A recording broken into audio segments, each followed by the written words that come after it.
evening. I'm Haley Ficasello, and tonight Englebrook Independent News takes you across the southern east United States, where federal prosecutors are pursuing major criminal cases involving fraud, drug trafficking, violent crimes, firearm violations, and child exploitation. From Maryland to Georgia, investigators say these cases reveal a disturbing cross-section of modern crime in America, including international drug cartels, identity theft rings targeting government benefits, fentanyl traffickers tied to overdose deaths, and violent robbery crews operating across multiple states. Federal law enforcement agencies, including FBI, DEA, Homeland Security Investigations, and the Department of Agriculture Office of Inspector General, say many of these cases involving multi-state investigations and international criminal networks. Tonight, reports break down some of the most significant federal cases announced in March of 2026 across the Southeast region. We begin tonight in Maryland, where investigators uncover a fraud scheme targeting one of the nation's largest federal food assistance programs. A 22-year-old Romanian and Irish citizen living illegally in the United States have been sentenced in federal court for his role in a nationwide SNAP benefits fraud conspiracy. Federal prosecutors say Fabrito Sarandu was part of a sophisticated scheme that sold government food assistance benefits from vulnerable Americans across multiple states. U.S. District Judge Julie R. Rubin sentenced Sudaru to 2 years in federal prison for conspiracy to commit wire fraud and aggravated identity theft. Authorities say the conspiracy relied on skimming devices installed at a point-of-sale terminals, allowing criminals to capture electronic benefit transfers, or EBT, card data belonging to SNAP recipients. Once the information was stolen, the group cloned the card and used them to make fraudulent purchases. Investigators say Sabradu and his associates targeted victims across the United States, including Maryland, California, Kentucky, Tennessee, and New York. On July 21st of 2022, police stopped a vehicle Sardu was driving in Montgomery County, Maryland. Inside the vehicle, officers discovered approximately 353 cans of baby formula, which investigators say had been purchased using cloned EBT cards earlier that day. The stolen benefits totaled about $8,700 in a single day. Authorities say the larger conspiracy resulted in more than $343,000 in SNAP loss in Maryland alone. But prosecutors say that the impact extended from beyond the financial loss.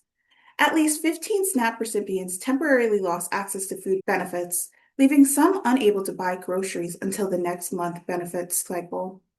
Federal officials say these schemes often target low-income families who rely on government assistance programs for basic necessities. Meanwhile, in Haggardstown, a 76-year-old Maryland man has pled guilty to sexually exploiting minors living in Ecuador.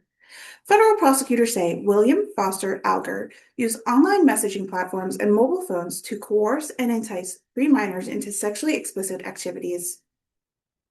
According to the court documents, Alger paid the victims' mothers through Western Union transfer in exchange for explicit images of the children. Investigators say Alger traveled frequently to Ecuador, where he purchased land and built a residence.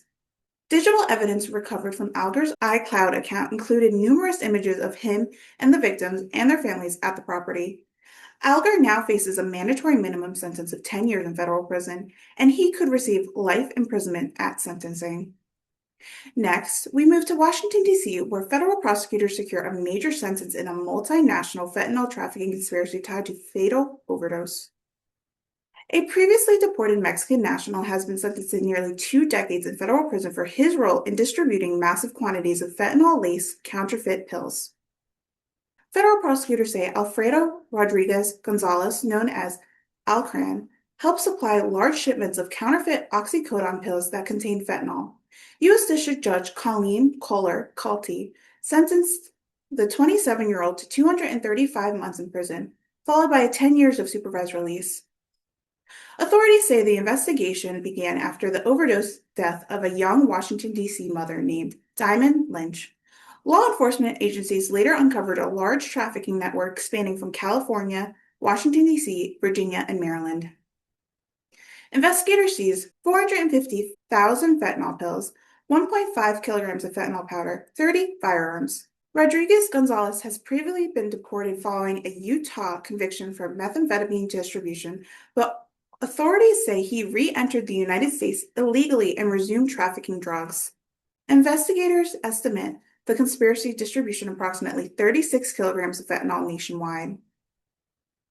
In a separate case, a Washington, D.C. man has been sentenced to 21 years in prison for a fatal stabbing that occurred after a man attempted to protect a woman and her infant child. Stephen Herring, 26, pled guilty to second-degree murder while armed. Prosecutors say the victim, Marquise Thurman, intervened during an assault involving Herring and a woman earlier in the morning on August 22nd in 2023. After leaving the scene, Herring returned armed with a knife and stabbed Thurman in the chest. Thurman later died from his injuries at Washington Hospital Center. Surveillance videos and eyewitness testimonies identified Herring as the attacker. Judge Dana Dawson sentenced Herring to 21 years in prison, followed by 5 years of supervised release. In Charleston, West Virginia, a federal investigation has dismantled a regional drug trafficking organization responsible for distributing large quantities of methamphetamine and fentanyl. One of the defendants, Amanda Marie Mace, has been sentenced to 5 years and 10 months in federal prison. Prosecutors say Mace participated in the conspiracy to operate between June of 2024 and May of 2025. During that time, she obtained at least 30 pounds of methamphetamine from a supplier in Detroit, Michigan, and distributed the drugs throughout the Charleston area. Authorities say she earned $200 to $300 per pound of facilitating the sales. The case is part of a broader investigation involving 16 defendants tied to the drug trafficking network. Also in West Virginia, a 20-year-old man has been indicted on federal charges for allegedly threatening the President of the United States and federal law enforcement officers. Prosecutors say Cody Lee Smith of Clarksburg posted messages on Instagram encouraging violence against President Donald Trump, law enforcement officers, and other public officials. The indictment alleged Smith, who also sent a message to Donald Trump Jr., threatening to kill the president by cutting his throat. Smith also allegedly called ICE tip line and threatened to murder immigration officers. Federal authorities say these threats against government officials are treated as serious federal crimes, regardless of whether the threats are made online or on the phone. 3 Virginia residents have been sentenced for orchestrating a COVID-19 unemployment fraud scheme that stole more than $669,000 from taxpayers. Prosecutors say the conspirators used personal information belonging to jail inmates and other individuals who were ineligible for pandemic unemployment benefits. Jonathan Ricketts receives 84 months in federal prison. Christopher Walliver was sentenced to 2 years in prison, and Megan Caudill received 30 days in prison plus home confinement. The defendants were ordered to repay hundreds of thousands of dollars in restitution. In Lynchburg, a grocery store owner has pled guilty in a large-scale food stamp fraud. Prosecutors say Rajan Babur, owner of Taste of Indian grocery store, allowed customers to exchange SNAP benefits for cash. Investigators say Babur would ring up fake food purchases, then return roughly half the value of benefits in cash. Authorities estimated Barber conducted between $550,000 and $3.5 million in fraudulent transactions between 2019 and 2025. In Memphis, a convicted felon now faces 15 years to life in prison after a federal jury found him guilty of illegally possessing a firearm. Prosecutors say Cortez Williams, 36, was pulled over by the Memphis police after driving with license plates belonging to another vehicle. Officers discovered a Glock 17 pistol with a 30-round extended magazine inside the vehicle. Williams admitted he knew that the gun was present, despite being a convicted felon. The case is particularly troubling to prosecutors because a 5-year-old child was sitting inches away from the loaded weapon. Because William has 4 prior violent felony convictions, he now faces sentencing as an armed career criminal. Also in Memphis, Connie Campbell, an identified gang member known as Moo Slim, has been sentenced to 5 years in federal prison for possession of a firearm as a convicted felon. Authorities say Campbell is affiliated with the Eric Bizzle gang, a Memphis street gang linked to gun violence in the city. Police encountered Campbell while responding to a shot fired call, where they found him armed with a firearm and narcotics. In Charlotte, North Carolina, a South Carolina man has been sentenced for distributing methamphetamine supplied by a drug trafficking organization connected to Mexico's Sinaloa cartel. Nicholas Yarcil Uba Tamayo received 151 months in federal prison. Investigators say he served in a regional distribution for the cartel-linked organization, delivering kilograms quantities of methamphetamine throughout the region. When police stopped his vehicle, they discovered 1 kilogram of methamphetamine, an AR-15 rifle, a high-capacity magazine, digital drug scale. In a separate case, the leader of a violent multi-state jewelry theft ring has pled guilty during a trial. Prosecutors say Duranta Lamar Lyons of Georgia organized armed robberies targeting jewelry stores across several states. During one robbery in Huntersville, North Carolina, masked suspects entered a store armed with handguns and sledgehammers, smashing display cases and stealing approximately $500,000 in diamonds and watches. Federal investigators eventually arrested the crew while they were preparing for another robbery in Georgia. In Colombia, a convicted felon has pled guilty to possession of a firearm during the investigation of his girlfriend's disappearance. Authorities say Anthony Dermontes Reese fled from the police before crashing his vehicle. Inside the vehicle, investigators recovered a loaded firearm, later linked to the murder weapon used to kill his girlfriend. Reese faces up to 15 years in federal prison.